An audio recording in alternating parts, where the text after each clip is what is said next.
Since the beginning of time, mankind has searched for answers to the big questions. Where did we come from?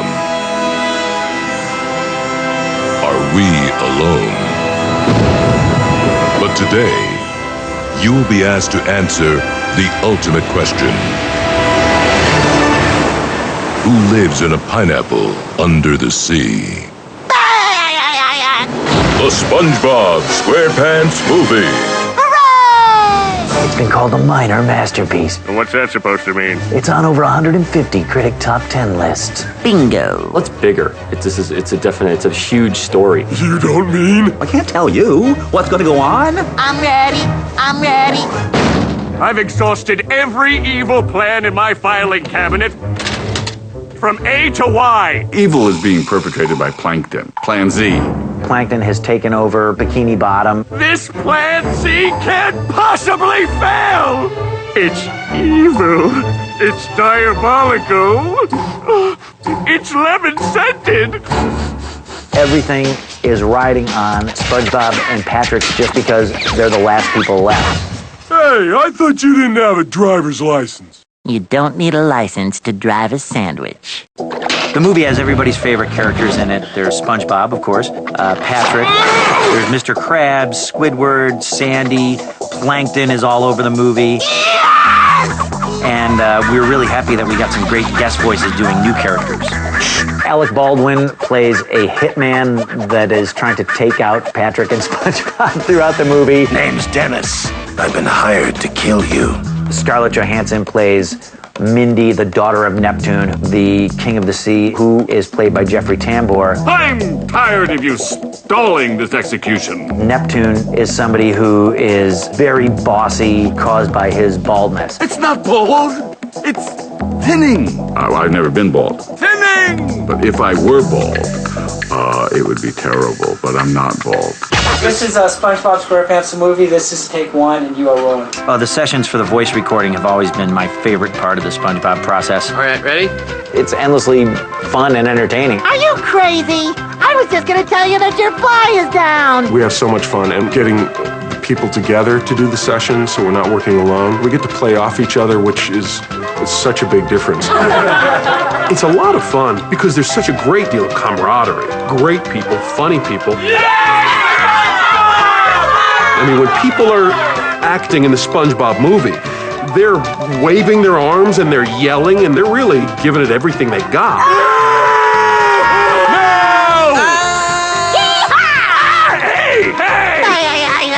It's great to work on something that you think is good quality and that people enjoy.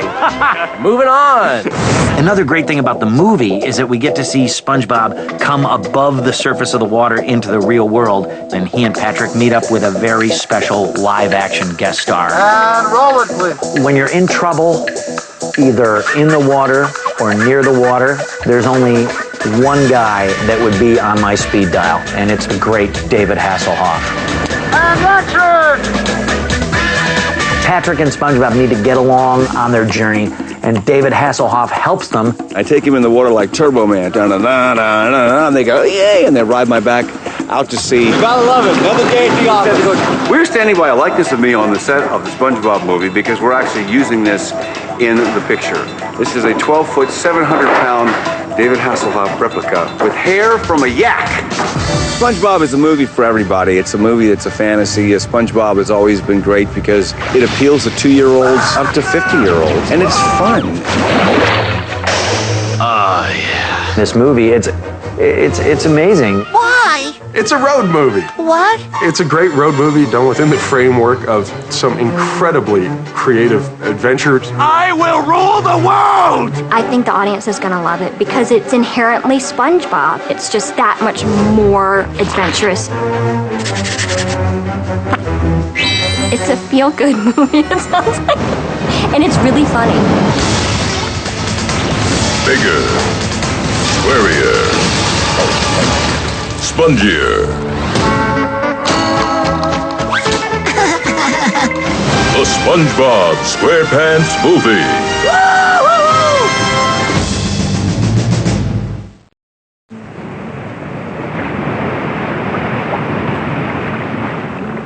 My interest in the ocean was sparked early on by the undersea world of Jacques Cousteau, which aired on television in the 60s, and no one had ever seen anything like that, I think, before he had started doing those specials, and it was just like landing on the moon for me.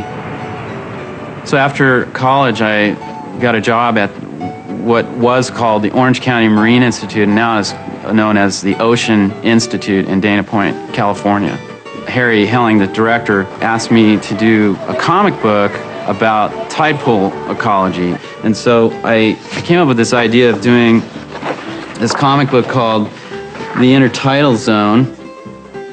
And it starred basically all these invertebrate sea creatures from the tide pools in Southern California, such as sea star, barnacles, shore crabs.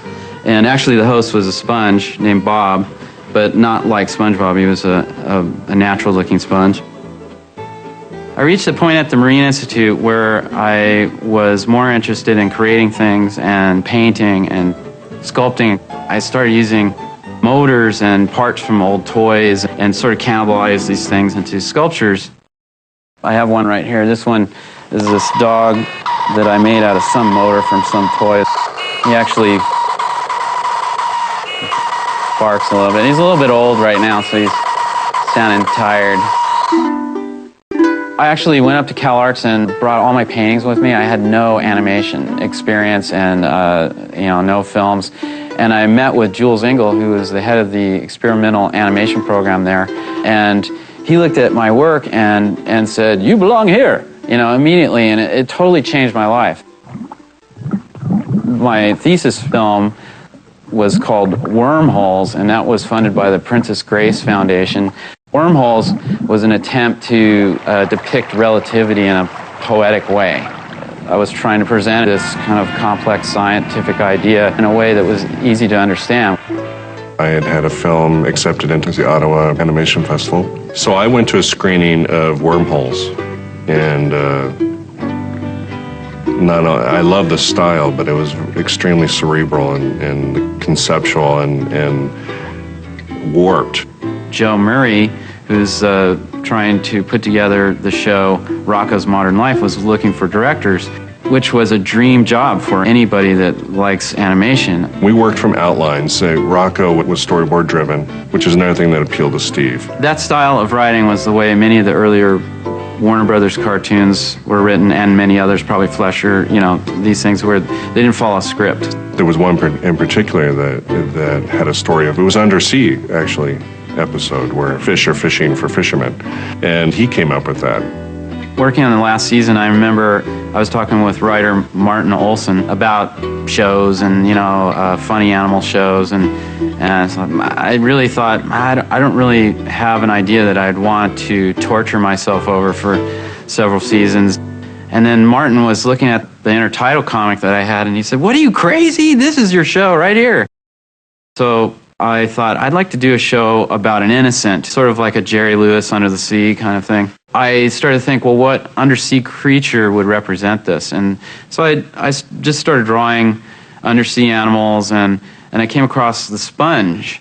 It's really not very animated. They usually sit pretty quiet on rocks, filter feeding. But it still seemed like a funny shape, so I started drawing these sponges, and then it dawned on me that there was a sink sponge, so I drew a square one, and I immediately locked on to the idea of this undersea nerd. And from that point on, I thought, well, that's the star, SpongeBob. Two very important people in the genesis of the show SpongeBob were Derek Drymon and Nick Jennings, who were companions from Rocko. He was, at the time, the creative director of the show.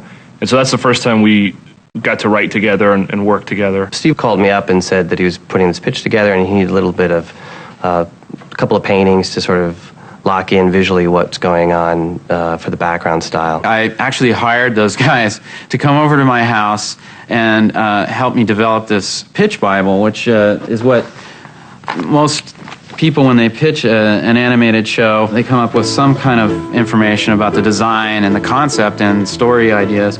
And so Derek and Nick came over, and I would basically work with Derek on the concepts, and then Nick on the other side was working on the art for the pitch Bible. I paint much tighter, render a lot more than we ended up stylizing SpongeBob. And Steve's paintings were exactly the opposite. They were super loose, super rough, and really fun to look at and really colorful.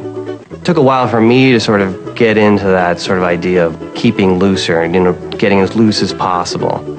We couldn't just translate his style of painting right into animation. It was just a little too loose. I try not to walk in with an idea of my own to inject into, try to force Steve into doing something. I try to wait and see what he's thinking, and then I can react to that. Ultimately, the day came when we had I had this pitch Bible. I had all the characters at least thought out and some storylines, and it was time to pitch the show. And he had on his Hawaiian shirt. He had this whole underwater terrarium with little models of the characters. He had artwork. He had Hawaiian music playing. Also had recorded a version of the theme song just with me singing into a tape recorder, and I implanted it into the shell so that when you lift it up, it plays the theme song. It was pretty amazing. I'd say one of the cardinal rules when you're pitching is to just get people in the room to laugh, get their attention, get them excited. I guess I was just trying to do anything to make them think this is weird and let's take another meeting. I think one of the most amazing things about his initial pitch, after all the funny stuff, he had character descriptions and an overview of the world that it was so complete. He knew who his characters were. It was amazing. And if you look back now, these years later, it's all there in the original documents. I loved the idea that he was a marine biologist in a former life, that he studied marine biology. That was a big thing because it was like, well, who's going to know this world better than somebody that's actually interested in this world? I was like, let's just do it. I don't know what this sponge is, but let's do it. They decided to give us money to write a storyboard, and let's see what happens with this. So we had 2 weeks to write the pilot episode. And I came into the room, and there up on the wall was these extraordinary storyboards everywhere. And Steve and his team were there, and they put on a performance which I wish I had on tape. He started to pitch the show, and it was like, oh my God, this guy is good. He is funny. He was doing all the voices. He was doing the sound effects. They were laughing. Went really well. And so it was stressful because we knew that was the decision. He acted out every character. He made voices, and the other people came in and chimed in with their voices, and he pointed to the boards, and the kineticism of the boards itself, even in the action sequences where he goes, it bounces off here and off here and off here and bounces there, and he goes here and he goes there, and he slaps there, and every sound, you could almost hear every sound effect. So me and Steve and Nick were waiting in the room, and they just walked out, and it was like 5 minutes, and we were worried. We thought it would take weeks. The only reason after the pilot pitch that we took a few minutes to step outside is that we were exhausted from laughing, and we really just had to calm down and figure out the right way to just tell him to go ahead, because we wanted to have some modicum of control of the process. Door opened and Albie walked in. He's like, "Okay, it was great. Let's do it."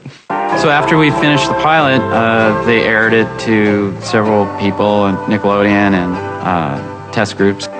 So we got a green light to do 13 episodes. That's when the real work began, and that is to find a team to make this show. We put together slowly what I think was an incredible team. A lot of them were really young and new to this type of writing and had great, fresh ideas. And so I attribute much of the success to SpongeBob to that collaboration.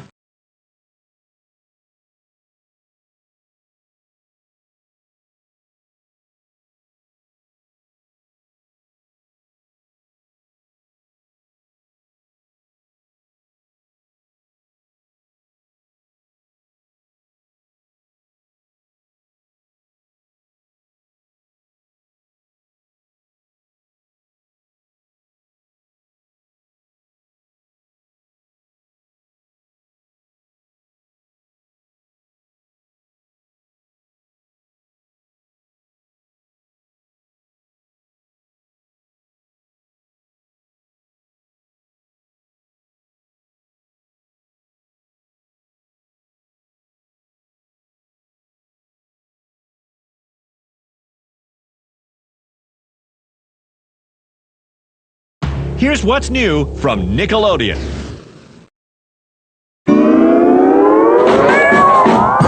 SpongeBob SquarePants, SpongeBob SquarePants, second season, SpongeBob second season, SpongeBob second season, now on DVD, complete second season, are you ready, SpongeBob second season, all your favorites, complete second season, SpongeBob second season, SpongeBob second season. It's got special features, yeah, it's got special features. SpongeBob second season, that's SpongeBob second season. So catch the dance fever and look for the complete second season of SpongeBob SquarePants DVD box set. And don't forget that season 1 is also available right now. Now you can go to Videonow.com and check out the latest and greatest shows available for Video Now. It's all online at www.videonow.com.